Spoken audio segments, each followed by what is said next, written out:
June 23rd, 2017 at 2:54 p.m. Eastern Daylight Time, and you are looking at a live view of the Falcon 9 rocket on the SpaceX launch pad 39A, preparing for its second liftoff in just about 10 minutes from now at 3:10 p.m. Eastern Time.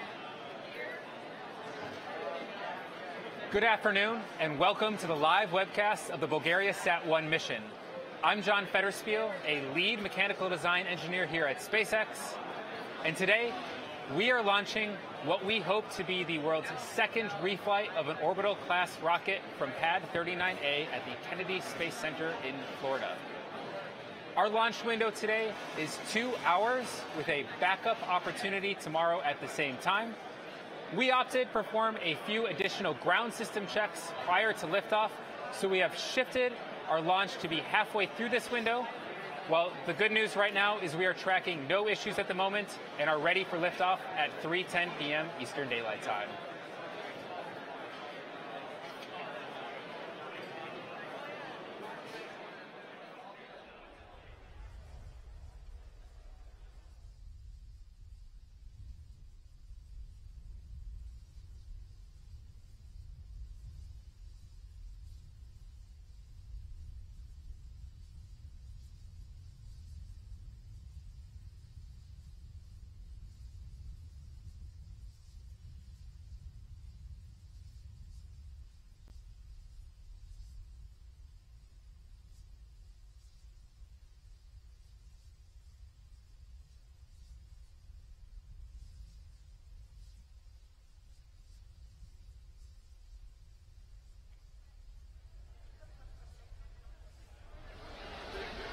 Now, Falcon 9 is a two-stage launch vehicle. What you see in the center of the screen, that is the Pad 39A with the launch tower behind Falcon 9. If you look at Falcon 9 itself, right in the center of your image, it is a two-stage vehicle with the first stage on the bottom, joined by a composite interstage with a second stage on top. Both first and second stage are made of aluminum. When you consider the overall height of Falcon 9, from the base of the engines to the tip of the rocket, it's about 230 feet tall.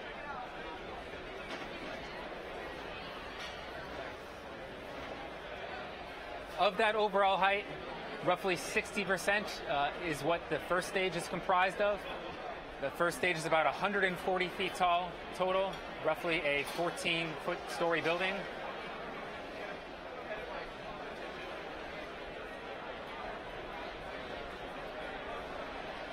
Now, the first stage you're seeing on your screen is the one that we flew for the Iridium 1 mission, which launched from Vandenberg Air Force Base in January of this year.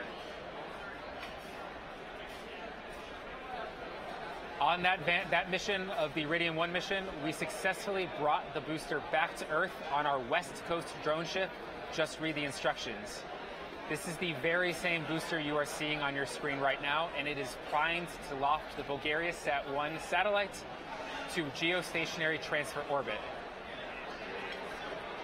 Today, we are again going to be attempting to recover our first stage via our East Coast drone ship, Of Course I Still Love You, currently stationed off the coast of Florida in the Atlantic Ocean. That's what you're seeing on your screen right now. That is a live view via satellite of our East Coast drone ship out in the Atlantic Ocean.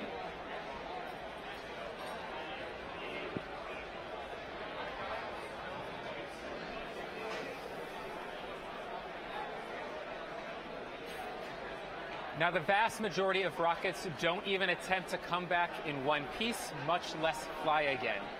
It is an incredibly difficult challenge, and we're excited to yet again bring that coverage to you today. Our landing today involves some of the highest heating and structural loads on the first stage that we have seen to date, and it includes a 3-engine landing burn. While this is still a secondary objective, this landing is going to prove to be extra challenging for us. But if we are successful, this will be the first rocket to land on both our East and West Coast drone ships.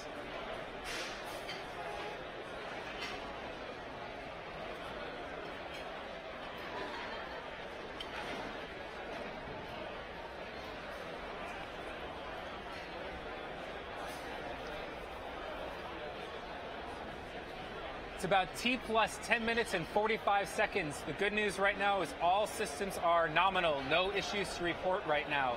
When you look at the propellant loading we've been doing on the first and second stage, we are currently full on RP1. RP1 is refined kerosene. That is our fuel for today's mission. We also load on liquid oxygen on the first and second stages. We are continuing to load both stages. First stage is nearly full on liquid oxygen, and our second stage is about 3/4 full on liquid oxygen. We will continue loading liquid oxygen onto the vehicles up until the T-minus 3-minute mark. That's where we will finish topping off liquid oxygen on our first stage.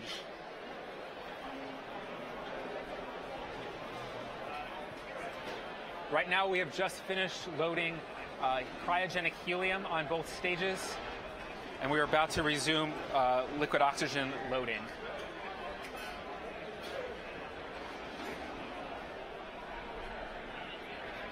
We are launching today from Kennedy Space Center, which means we are working with the Space Center as well as the Cape Canaveral Air Force Station to support today's mission. Both the range as well as the Space Center have given us a green light for today's mission. They have cleared the nearby area around the pad as well as the launch corridor, and they are tracking no issues. You can see it is beautiful, clear skies at Kennedy Space Center. Weather will not be a constraint for today's mission. Weather is go for today's launch.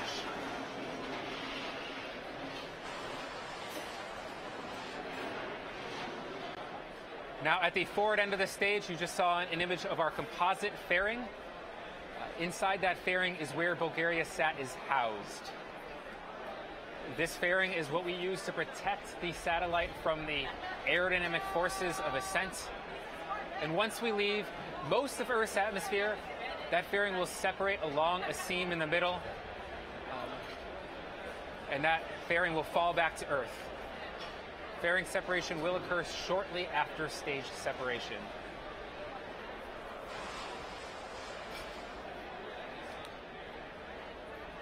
Our mission today is taking BulgariaSat-1 to a geostationary transfer orbit.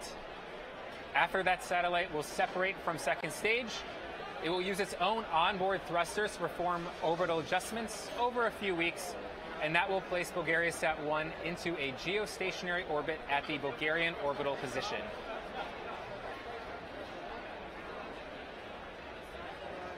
Geostationary orbit is about 35,786 kilometers away from Earth. It is sized such that the orbit period matches the Earth's rotation. That's what you're seeing on your screen right now. Essentially, the satellite is going to appear as a fixed star in the sky from a specific region of Earth, and that satellite will provide constant coverage over that region. BulgariaSat-1 was manufactured by Space Systems Doral out of Palo Alto, California. We have a quick video today to show you exactly what it took to get the satellite ready for today's launch and onto the pad for today's mission.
Now, today's launch is Bulgaria's first geostationary communications satellite, and it will provide direct-to-home television service as well as data communication services in the Balkans, as well as other parts of Europe and Africa.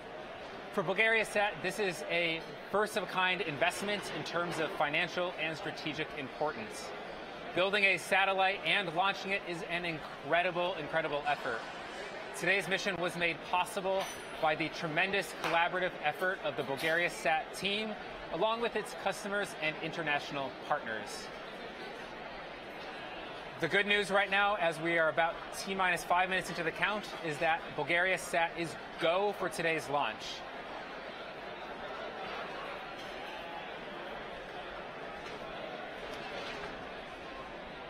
BulgariaSat transition to internal power began the process at about T-minus 35 minutes. It is fully on internal power right now.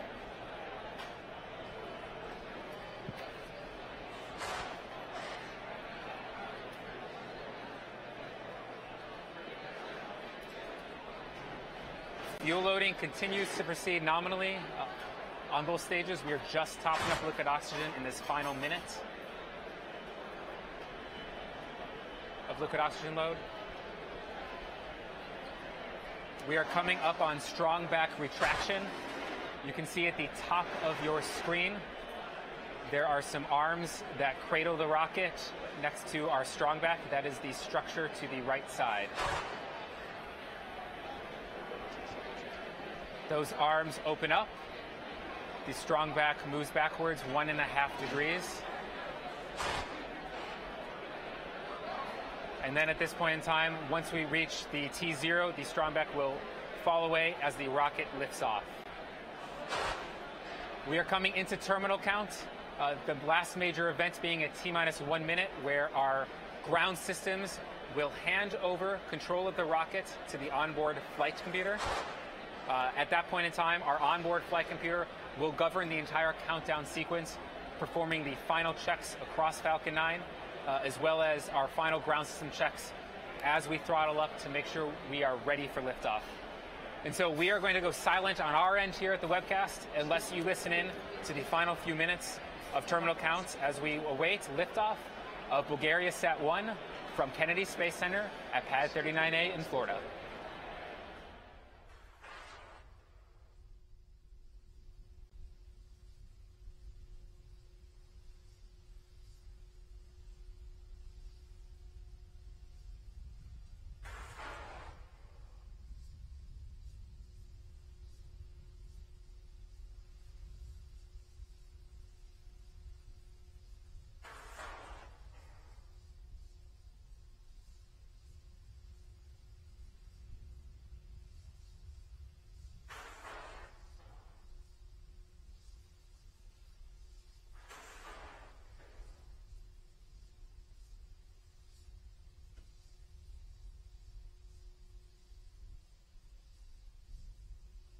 Stage 2 locks closed out. Falcon 9's on internal power.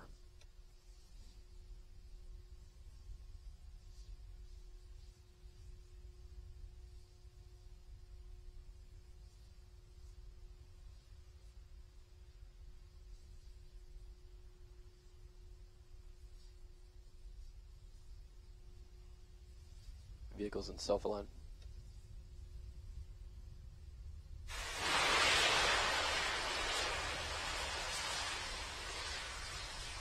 Stage 1, Stage 2 cryogenium secured.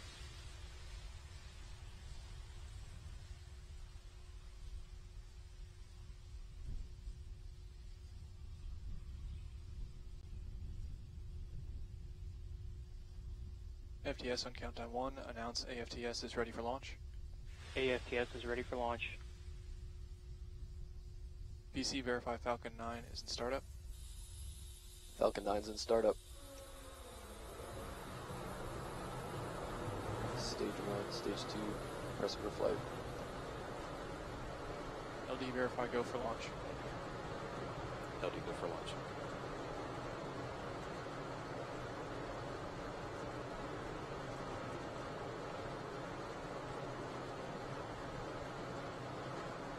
.30 seconds and counting.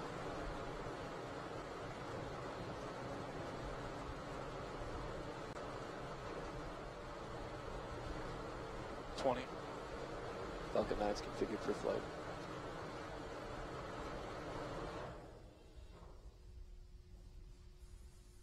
Ten, 9, 8, 7, 6, 5, 4, 3, 2, 1.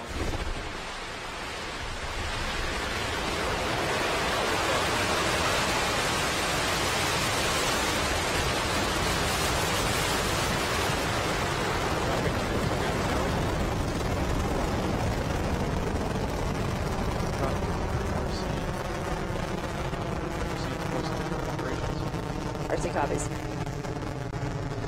GC, moved post-launch pad operations. GC copies. Secure the pad.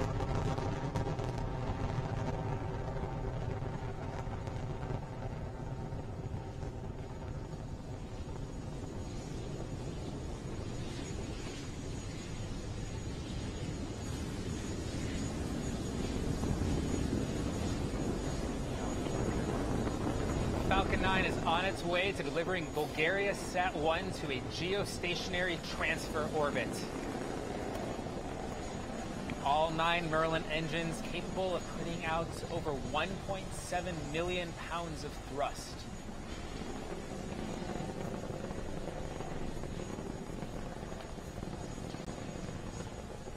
We are coming up on max Q at 1 minute and 18 seconds roughly. We'll be passing through max Q, that is maximum aerodynamic pressure.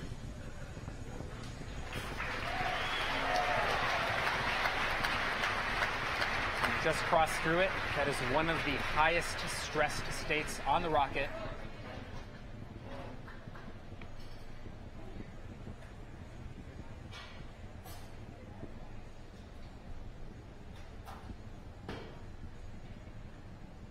So we're over 20 kilometers above the surface of Earth. You can see the engine plume expand at the base of the rocket. That is indicative that we are leaving Earth's atmosphere. And actual has begun. You just heard the call out that the Merlin vacuum engine on second stage has begun chilling in. This means that we are getting ready for 3 major events. Main engine cutoff, MECO 1, stage separation, and second engine start. We'll talk about all 3 of them after they occur.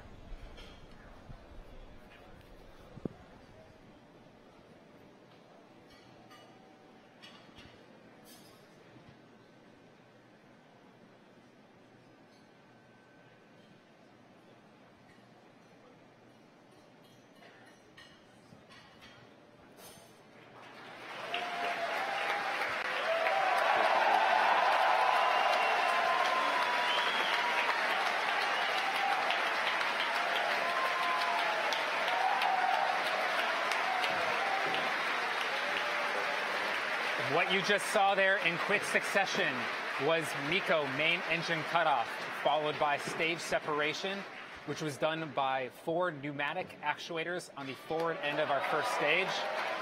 And then on the right side of your screen, you are seeing the glowing red nozzle of our second stage engine.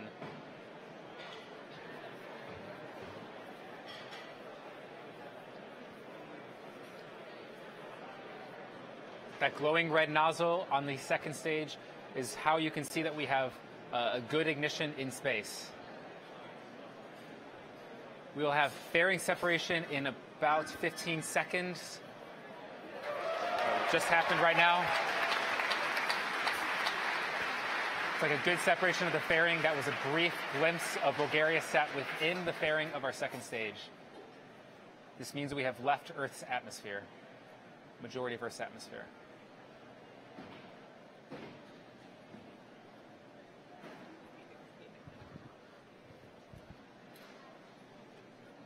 On the left side of your screen, you are seeing an image from the top of our first stage. You see 2 grid fins in the sides of that image. We use those grid fins to guide the stage through the atmosphere to the drone ship.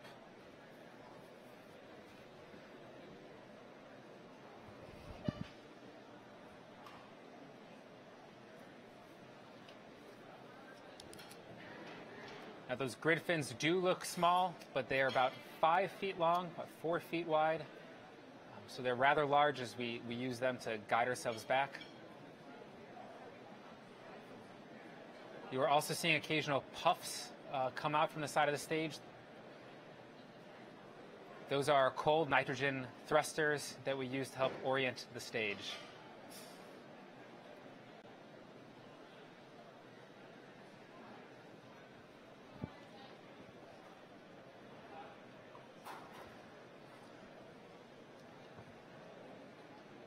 Now coming up in about a minute, we have our entry burn of the first stage.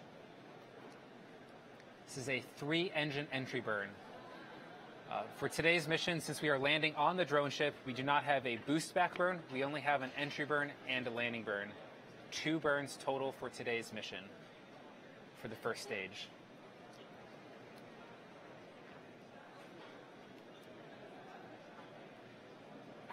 As I mentioned previously, our entry coming in for first stage is one of the highest heating and structural loads. So this is a very challenging first stage maneuver to land on our drone ship. Of course, I still love you.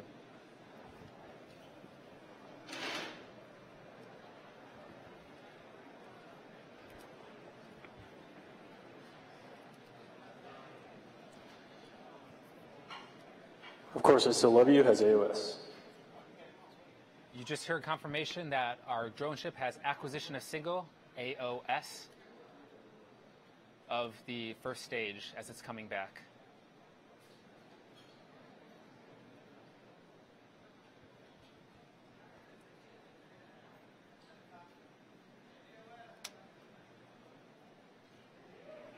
First stage, Stage 1 entry burn is started.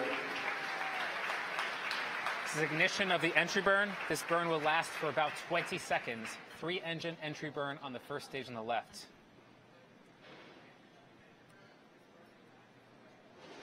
Stage 1 entry burn shutdown. We have a good shutdown, confirmation of a good shutdown of the first stage entry burn. Now, it is normal for us to see some of the soot appear on the camera screen.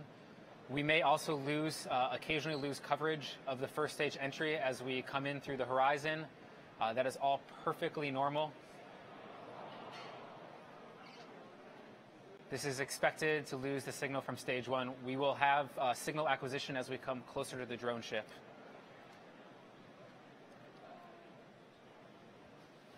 Meanwhile, you're seeing on our second stage the engine burning. This burn will last about 8 minutes, 30 seconds. And then we will have a coast phase for the second stage before we do our final burn to put BulgariaSat into a geostationary transfer orbit. second stage, AFTS saved.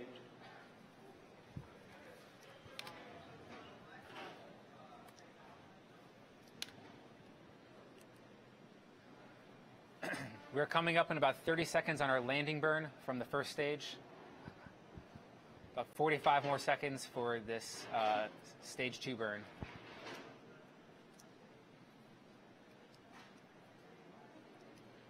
Landing burn has started. The confirmation of the landing burn has started.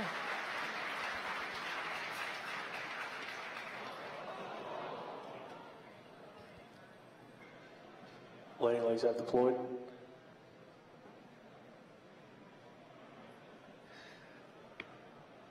And it looks like we may have lost some of the footage coming in for the landing ship, coming in for the drone ship.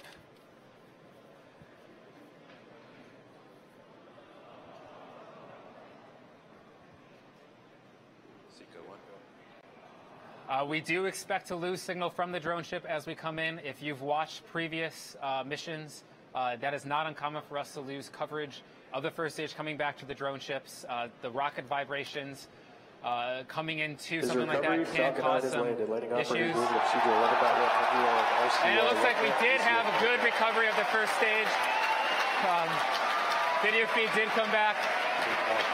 That is touchdown for first stage on the drone ship. This was a 3-engine landing burn. Most challenging landing to date. Successfully touched back down on Of Course I Still Love You. Meanwhile, we have a good orbit for second stage. We are at a good parking orbit for second stage.